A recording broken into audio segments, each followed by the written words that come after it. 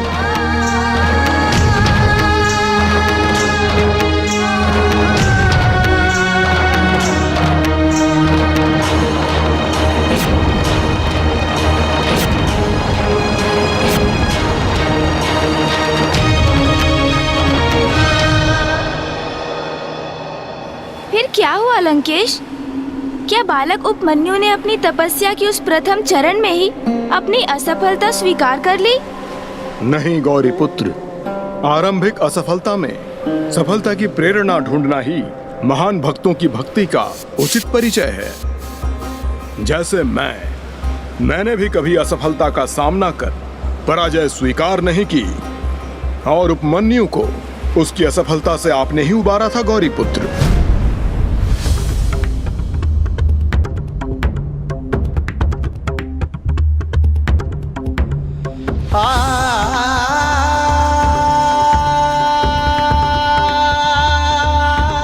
सभी स्थानों में मैं विफल हो रहा हूँ। स्थान परिवर्तित करने का कोई लाभ नहीं हुआ। कदाचित मुझसे ही कोई भूल हो रही है।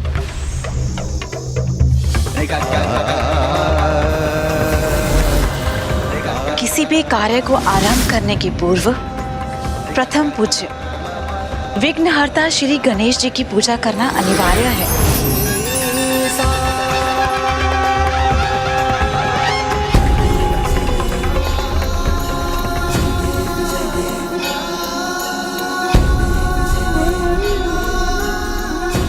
हे विघ्नहर्ता गणेश जी, मुझ पर ऐसी कृपा कीजिए कि मेरी तपस्या हेतु प्रभु के पार्थिव शिवलिंग का निर्माण कर सकूं।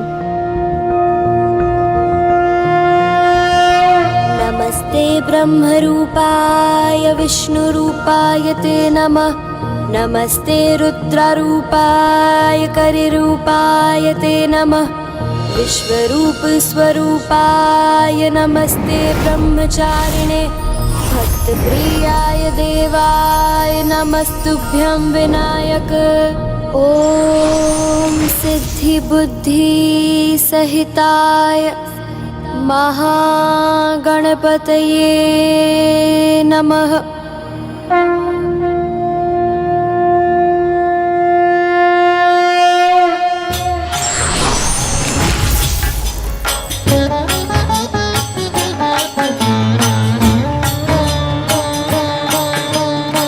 ओम नमः शिवाय। ओम नमः शिवाय। ओम नमः शिवाय। ओम नमः शिवाय। ओम नमः शिवाय। ओम नमः शिवाय। ओम नमः शिवाय। ओम नमः शिवाय। ओम नमः शिवाय। ओम नमः शिवाय। ओम नमः शिवाय। ओम नमः शिवाय। ओम नमः शिवाय। ओम नमः शिवाय। ओम नमः शिवाय। ओम नमः शिवाय। आपका कोटि कोटि धन्यवाद गणेश जी। आपकी सहायता के बिना मैं प्रभु महादेव की तपस्या आरंभ ही नहीं कर पाता। ओम नमः शिवाय। ओम नमः शिवाय।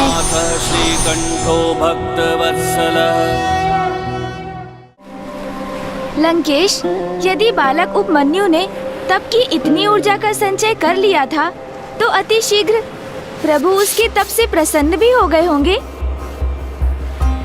गौरी पुत्र, अभी तो उसका तप आरंभ ही हुआ था और जो होने वाला था उसका तो किंचित मात्र भी बालक उपमन्यु को आभास भी नहीं था।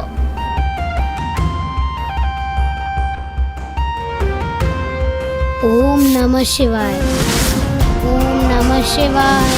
ओम नमः शिवाय। ओम नमः शिवाय। ओम नमः शिवाय। ओम नमः शिवाय। ओम नमः शिवाय। ओम नमः शिवाय। स्वामी, आपके नन्हे भक्त ने अपने तप से आपके दर्शन हेतु पर्याप्त ऊर्जा एकत्रित कर ली है। अब तो उसे दर्शन देने की कृपा कीजिए स्वामी। देवी, भक्ति और सुकर्म के पद पर अभी विफलता रूपी उस बालक ने एक ही बाधा का सामना किया है। और उसमें विजय भी प्राप्त की है, किंतु सुपथ पर चलने वालों के मार्ग में अनेकों बाधाएं आती हैं, जैसे प्रलोभन, ध्यान का भटना, बल रूपी बाधा और अहित की आशंका। इसलिए उसे स्वयं को मेरे दर्शन करने हेतु सर्वथा योग्य प्रमाणित करना होगा। इन सभी विकट बाधाओं को सामना करना होगा। ओम नमः शिवाय, ओम नमः शिवाय, ओम नमः शिवाय। तब तो मुझे भी इस अद्भुत बालक की परीक्षा लेने की अनुमति दीजिए स्वामी, कि उसमें प्रलोभन से संघर्ष करने की क्षमता है अथवा नहीं।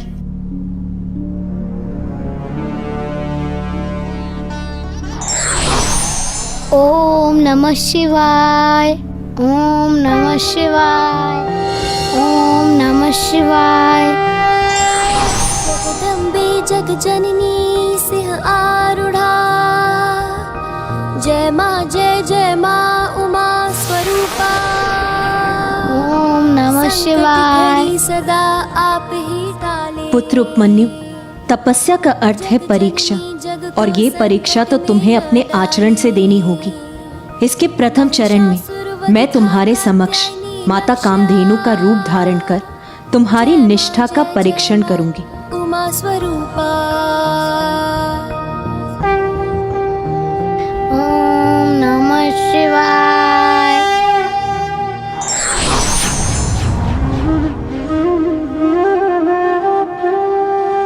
भक्त उपमन्यु की परीक्षा लेने हेतु माँ ने माता कामधेनु का रूप धारण कर लिया। उठो पुत्र, तुम अब पर्याप्त तपस्या कर चुके हो। उठो और ये दुग्ध ग्रहण कर थोड़ा विश्राम करो। ओम नमः शिवाय। अपने नेत्र खोलो पुत्र, देखो मैं कामधेनु स्वयं तुम्हारे समक्ष हूँ। तुम्हारे लिए दुग्ध लेकर आई हूँ।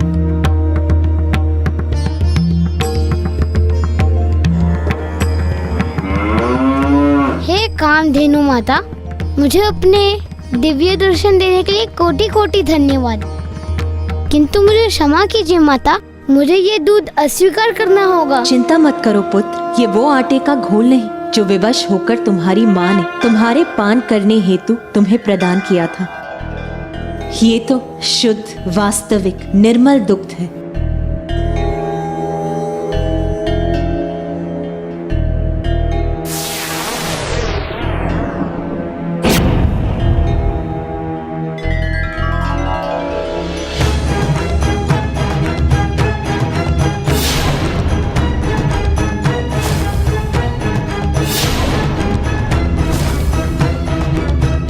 वो महादेव की तपस्या करते हैं, उनको प्रसन्न करने की साधना करते हैं, और तब तक अपनी तपस्या में लीन रहते हैं जब तक वो महादेव को प्रसन्न ना करें।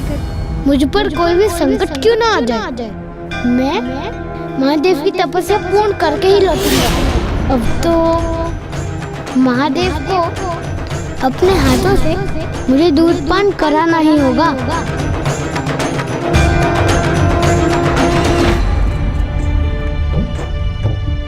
अरे ये दूध नहीं, आटे का घोल है।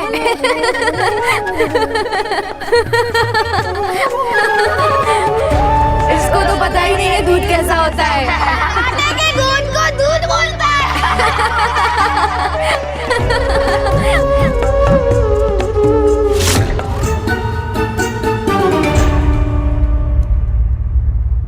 माता, मैं इस दूध को आपका आशीर्वाद मानकर स्वीकार करता हूँ, किंतु मैं इसका पान नहीं कर सकता। किंतु क्यों पुत्र, तुम दुग्ध पान क्यों नहीं कर सकते? क्या दुग्ध की प्राप्ति हेतु ही तुमने ये पूजा और तप आरंभ नहीं किया था पुत्र? तो फिर अब उसे अस्वीकार क्यों कर रहे हो पुत्र? क्योंकि माता, जब तक मेरा तप संपन्न नहीं होगा तब तक मैं किसी प्रकार का जलपान नहीं करूंगा। ये कैसा अनुचित प्रण है तुम्हारा पुत्र? ईश्वर तो कभी भी अपने भक्तों को स्वयं कष्ट में डालते नहीं देखना चाहते। वो कदापि नहीं चाहते कि उनका कोई भी भक्त भूखा प्यासा रह जाए। माता, भले ही प्रभु मुझसे ये इच्छा ना रखे, किंतु मुझे ज्ञात है कि त्याग के बिना कोई सुफल प्राप्त नहीं होता, और त्याग से ही भक्त अपने प्रभु के प्रति अपनी श्रद्धा का परिचय देता है। जिसके लिए वो अपने सर्वस्व का त्याग कर सकता है, जीवन प्रदान करने वाले भोजन का भी, किंतु भक्ति का त्याग वो कभी नहीं करता। इसलिए मैं भी भोजन और जल रहित तपस्या तब तक करते रहूंगा जब तक स्वयं महादेव मुझे दर्शन देकर अपने हाथों से मुझे दूध पान न करवा दे। इसलिए मुझे प्रभु शिव के अभिषेक हेतु इस दूध का प्रयोग करने की अनुमति दीजिए माता। तथास्तु। तुम्हारी भक्ति और समर्पण भाव से मैं अति प्रभावित हूँ बालक उपमन्यु। जिस दुग्ध के लिए तुम रात्रि और दिवस मुझे स्मरण करते रहे उसे तुमने मुझे ही अर्पित कर दिया। किंतु पुत्र, अभी ना तो तुम्हारा तप संपन्न हुआ है और ना ही तुम्हारी परीक्षा, अभी तो कुछ और भी शेष है। ओम नमः शिवाय, ओम नमः शिवाय।